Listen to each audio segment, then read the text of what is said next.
ವಿಶ್ವವಿದ್ಯಾಲಯ ಧನಸಹಾಯ ಆಯೋಗ ದೇಶಾದ್ಯಂತ 4 ಐಐಟಿಗಳು 3 ಐಐಎಂಗಳು ಸೇರಿದಂತೆ 89 ಶೈಕ್ಷಣಿಕ ಸಂಸ್ಥೆಗಳಿಗೆ ರ್ಯಾಗಿಂಗ್ ನಿಷೇಧ ಸಂಬಂಧಿತ ನಿಯಮಾವಳಿಗಳನ್ನು ಪಾಲಿಸದ ಕಾರಣ ನೋಟಿಸ್ ಜಾರಿ ಮಾಡಿದೆ. ರ್ಯಾಗಿಂಗ್ ಕುರಿತು 2009ರ ಯುಜಿಸಿ ನಿಯಮಾವಳಿಗಳ ಪ್ರಕಾರ ಪ್ರತಿಯೊಂದು ಉನ್ನತ ಶಿಕ್ಷಣ ಸಂಸ್ಥೆಗಳು ವಿದ್ಯಾರ್ಥಿಗಳಿಂದ ಪ್ರತಿಜ್ಞಾ ಪತ್ರ ಹಾಗೂ ಸಂಸ್ಥೆಯಿಂದ ಅನುಸರಣಾ ಪತ್ರ ಸಲ್ಲಿಸುವುದು ಕಡ್ಡಾಯವಾಗಿದೆ. ಆದರೆ ಹಲವು ಸಂಸ್ಥೆಗಳು ಕಡ್ಡಾಯ ಪ್ರತಿಜ್ಞಾ ಪತ್ರಗಳು ಮತ್ತು ಅನುಸರಣಾ ಪತ್ರಗಳನ್ನು ಸಲ್ಲಿಸಿಲ್ಲ ಎಂದು ಯುಜಿಸಿ ನೋಟಿಸ್ನಲ್ಲಿ ತಿಳಿಸಿದೆ.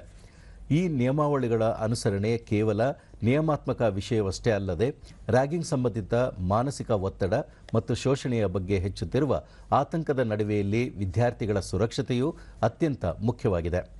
IIT Bombay, IIT Kharagpur, IIT Palakkad ಮತ್ತು ಐಐಟಿ ಹೈದರಾಬಾದ್ ಶಿಕ್ಷಣ ಸಂಸ್ಥೆಗಳಿಗೆ ನೋಟಿಸ್ ಜಾರಿ ಮಾಡಲಾಗಿದೆ.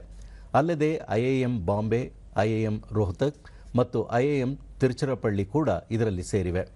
ಇದೇ ರೀತಿಯಾಗಿ ಏಮ್ಸ್ ರಾಯ್ಬರೇಲಿ ಹಾಗೂ ರಾಷ್ಟ್ರೀಯ ವಿನ್ಯಾಸ ಸಂಸ್ಥೆ ದೆಹಲಿ, ಆಂಧ್ರಪ್ರದೇಶ ಮತ್ತು ಹರಿಯಾಣದಲ್ಲಿನ ಶಾಖೆಗಳಿಂದಲೂ ನಿಯಮ ಉಲ್ಲಂಘನೆಯಾಗಿದೆ ಎಂದು ಯುಜಿಸಿ ತಿಳಿಸಿದೆ.